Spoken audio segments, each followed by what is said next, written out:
Each day, the Twitter thread Faces of COVID posts the names, images, and a short remembrance of Americans who've died from COVID-19. The project was started by Boston-based communications consultant Alex Bernstein, who has posted more than 7,000 remembrances since starting the feed in March 2020. I recently spoke with Bernstein and started by asking him about a recent post on the site about 25-year-old Teddy Nelson, who died of COVID on April 11th, 2020.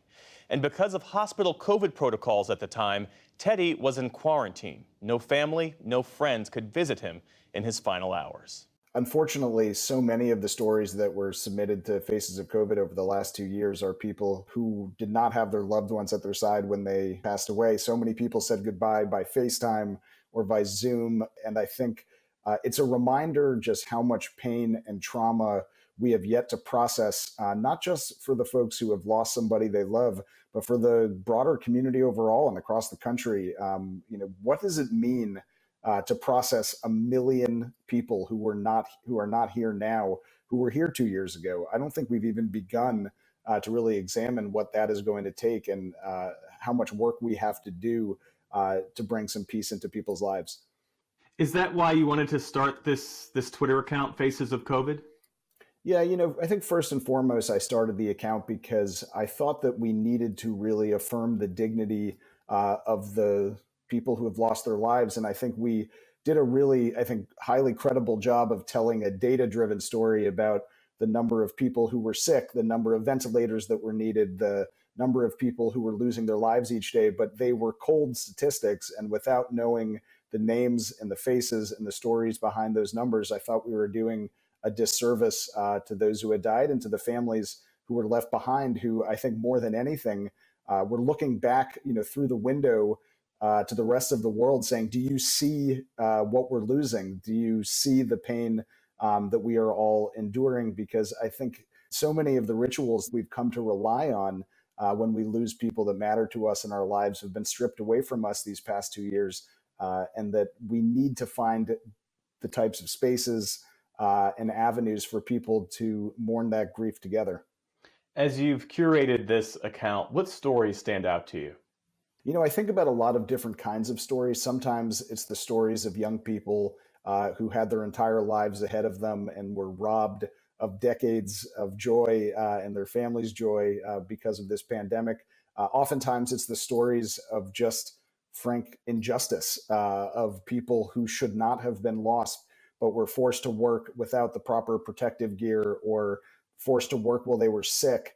Or the people who were lost because of systemic misinformation and anti-science aggression around vaccines. I think there's just so many different ways in which this pandemic has brought indignity to the lives of people at the very end of their lives. But, more often than not, the stories that linger with me the most are the ones in which I see my own family and my own friends in the faces and the names and the stories of others who I never knew.